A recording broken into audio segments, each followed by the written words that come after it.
श्रीमद् रामायणम्।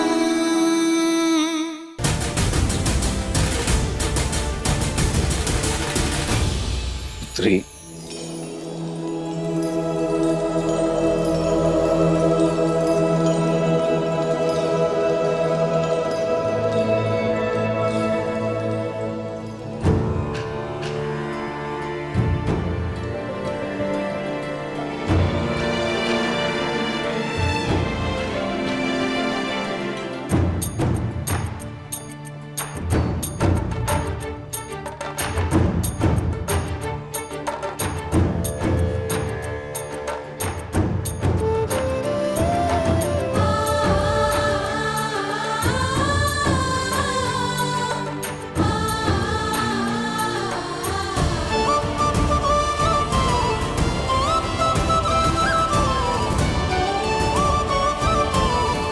जो वीर इस महाधनुष पर प्रत्यंचा चढ़ाने में सक्षम होगा, उसे ही महादेव की अनुमति होगी कि वो जनक पुत्री भूमिजा सीता, वैदेही सीता से विवाह कर सके।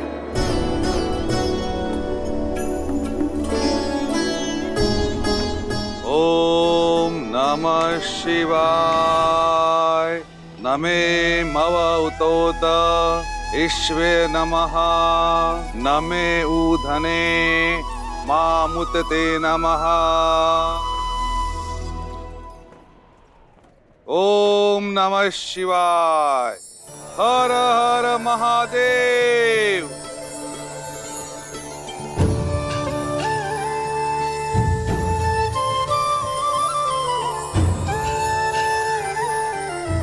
पूजा संपन्न हुई। अब स्वयं वर का शंखनाद होता है।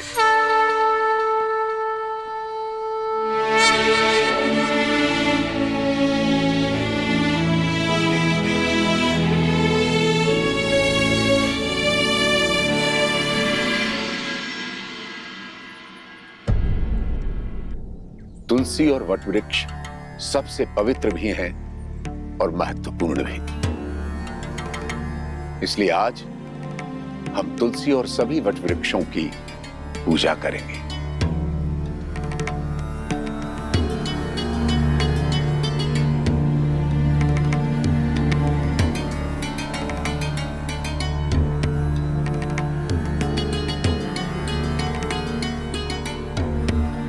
भैया, स्वयंवर की घड़ी निकली जा रही, चलिए ना। ठीक है, आप स्वयंवर में भाग मत लीजिए भाग, किंतु वहां आए हुए अन्य राजाओं को हारते हुए देखने का तो आनंद ले सकते हैं ना। तुम किसी की हार में आनंद लेना चाहते हो लक्ष्मण। कदाचित इसलिए गुरुवर हमें अनुमति नहीं दे रहे। जो भी हो, गुरुवर की आज्ञा का पालन करना ही हमारा धर्म है।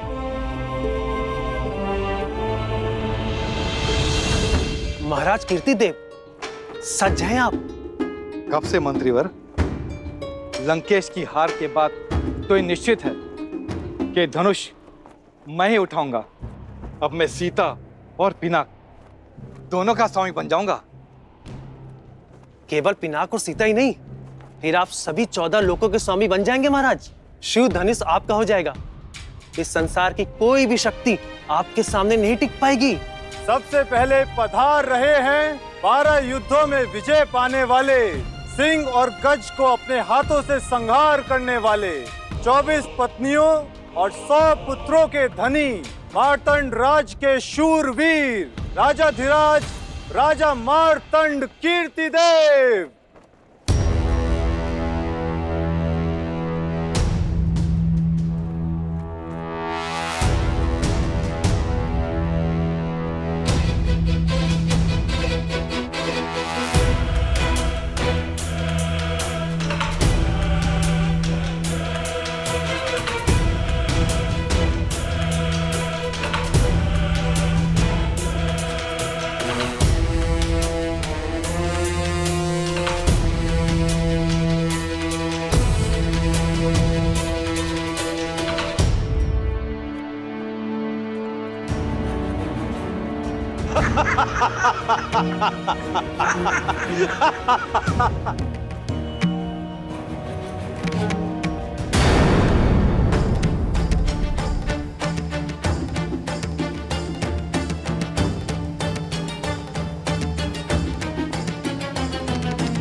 अब पधार रहे हैं मद्र राक्षस का वध करने वाले, अकेले 3 सहस्त्र योद्धाओं को पराजित करने वाले, महेंद्रपुरी नगर जीतने वाले, 3 पत्नियां और 11 पुत्रों के स्वामी, नागा नगरी के वीर राजकुमार वीरभद्र।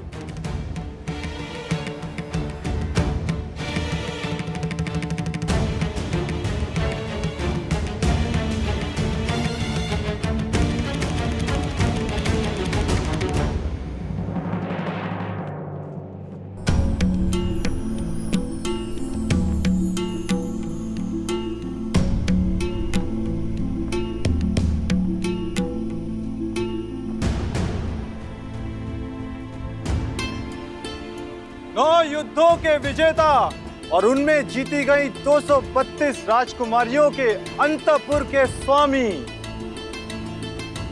मेघमंडल के राजा प्रताप भानु पधार रहे हैं।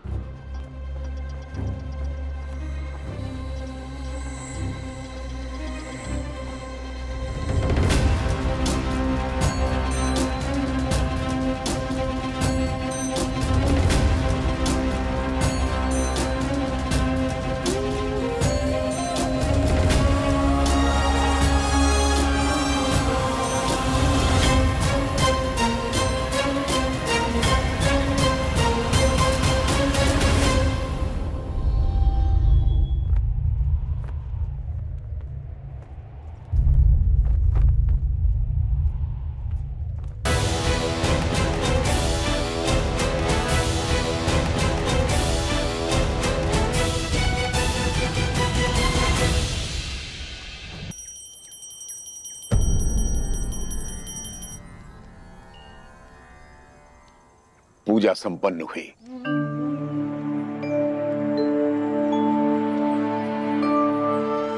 अब समय है, तुम में से कोई स्वयंवर देखना चाहता है? मैं लक्ष्मण। लक्ष्मण, तुम स्वयंवर देखना चाहते हो?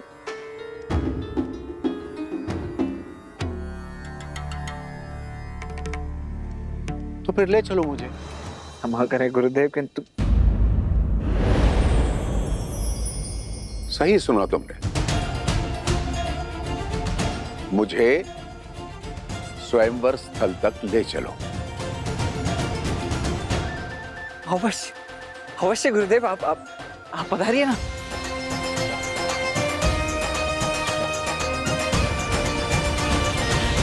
अनर्थ राज के राजकुमार करुषा,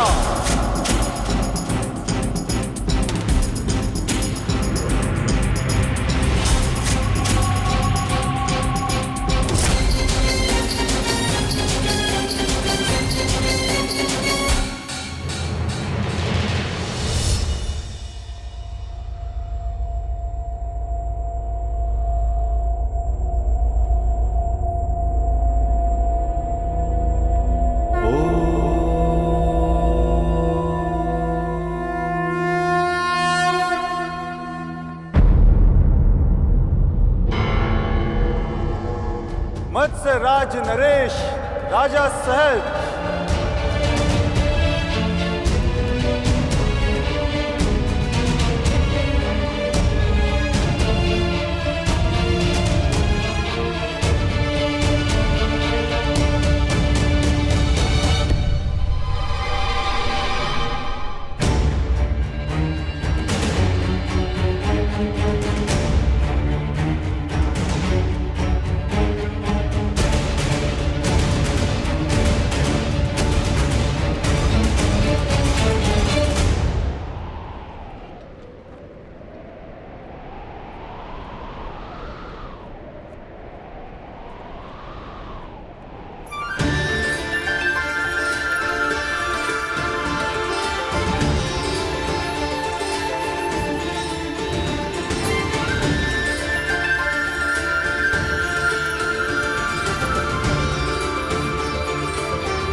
भी धनुष नहीं उठा पा रहा है। अब कौन करेगा राजकुमारी सीता का वरण?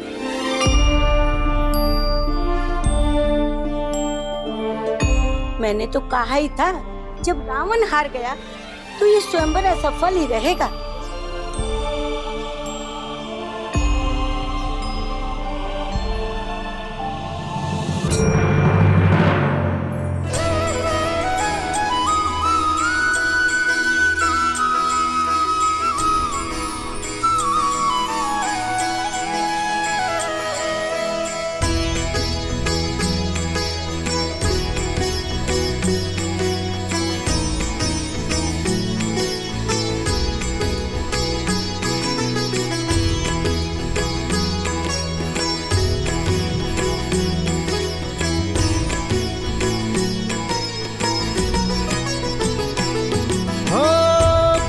सहस दस कही बारा, लगे उठावन टरई नटारा। डगई न शंभु सरसनु कैसे, कामी बचन सती मनु जैसे। सब नृप भय जो गोप हासी, जैसे बेनु विराग सन्यासी। कीर्ति विजय वीरता भारी, चल चाप कर बर बस हारी।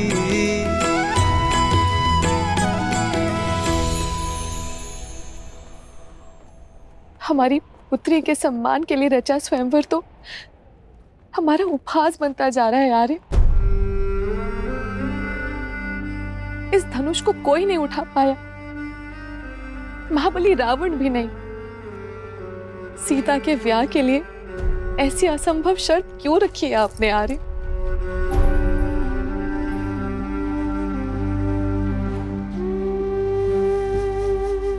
बस करो।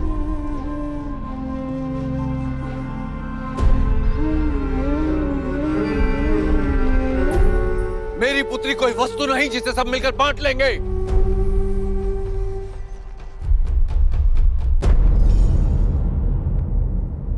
स्वयंवर के लिए आए या किसी आखेट के लिए?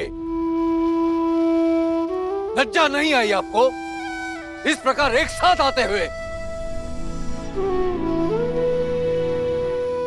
लज्जा तो आपको आनी चाहिए मिथिलापति जनक।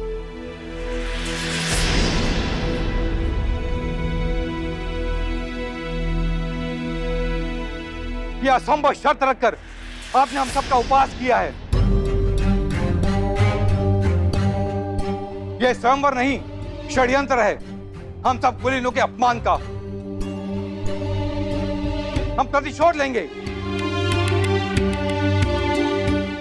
तुम्हें भ्रम है कि यह शिव धनुष तुम्हारी रक्षा करेगा।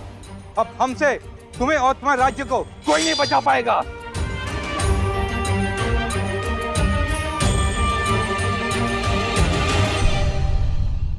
हाँ राजा जनक, आपने हमारा अपमान किया है। बस बहुत हुआ।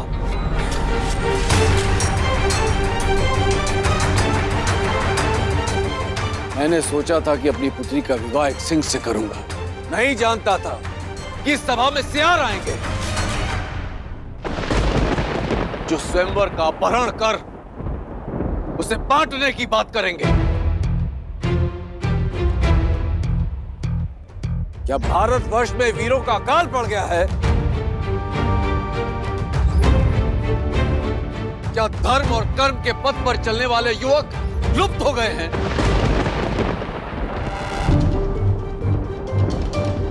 मैं लज्जित हो रहा हूं यह कहते हुए कि इस सभा में एक भी ऐसा वीर नहीं है जो स्वयंवर और स्वयंवरा के सम्मान की लाज रख सके। महाधनुष पर प्रत्यंचा चढ़ाना तो दूर, कोई उसे अपने स्थान से हिला भी सके।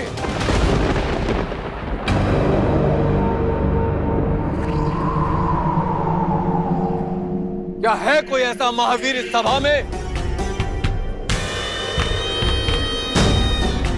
ऐसा प्रतीत होता है कि माताओं ने महावीरों को जन्म देना बंद कर दिया है।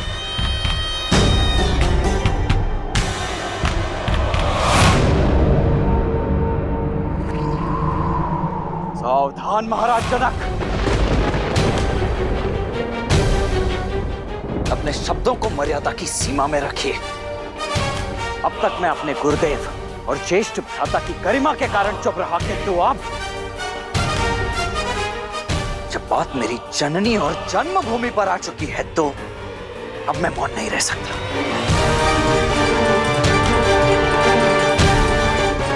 क्या कहा आपने? ये धरा वीरों से रिक्त हो गई है? माताओं ने वीरों को जन्म देना बंद कर दिया है? मैं आपको सचेत कर दूं महाराज, अयोध्या में आज भी माताएं न केवल सिंहों को अपितु नरसिंहों को जन्म देती है।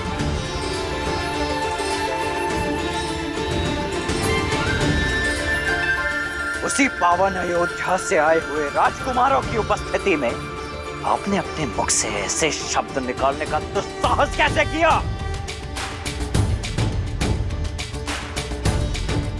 ताड़का और सुबाहु जैसे दानवों के नाशक मेरे ज्येष्ठ भ्राता दशरथ नंदन श्री राम की उपस्थिति में माताओं की को कोसा गया।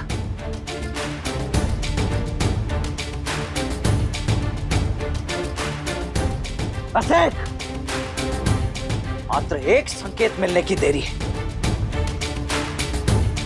और इसी सभा में इसी क्षण अयोध्या के रक्त का शौर्य प्रस्तुत हो जाएगा। यहां उपस्थित सभी वीरों को एक साथ इस भूमि की धूल चाटने के लिए अकेला ये लक्ष्मण विवश कर देगा।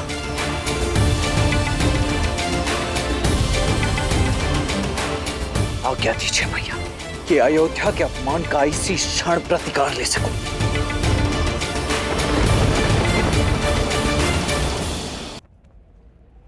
क्षमा कुमार,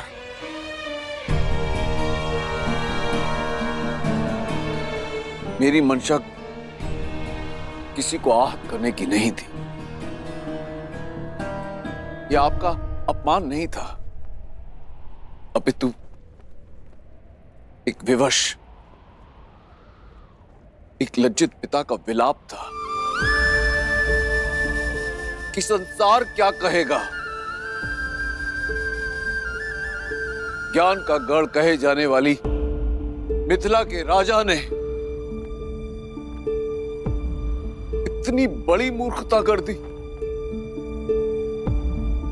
अपनी ही पुत्री के स्वयंवर में एक असंभव सी शर्त रख दी। सदियों से शत्रुहीन रहने वाली मिथिला आज एक ही दिन में अनगिनत शत्रु खड़े कर दिए मैंने।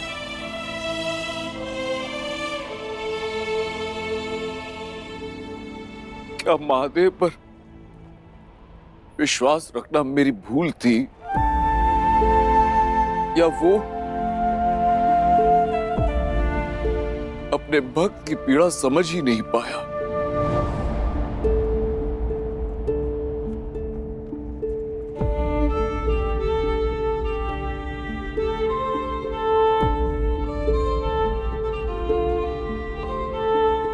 मैं आप सबसे क्षमा मांगता हूं।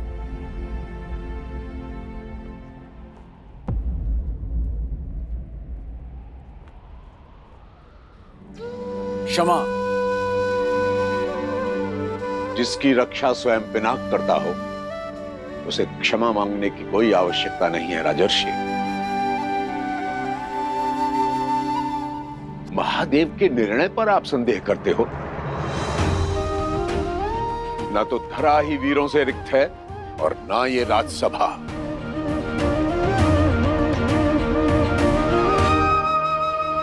राम,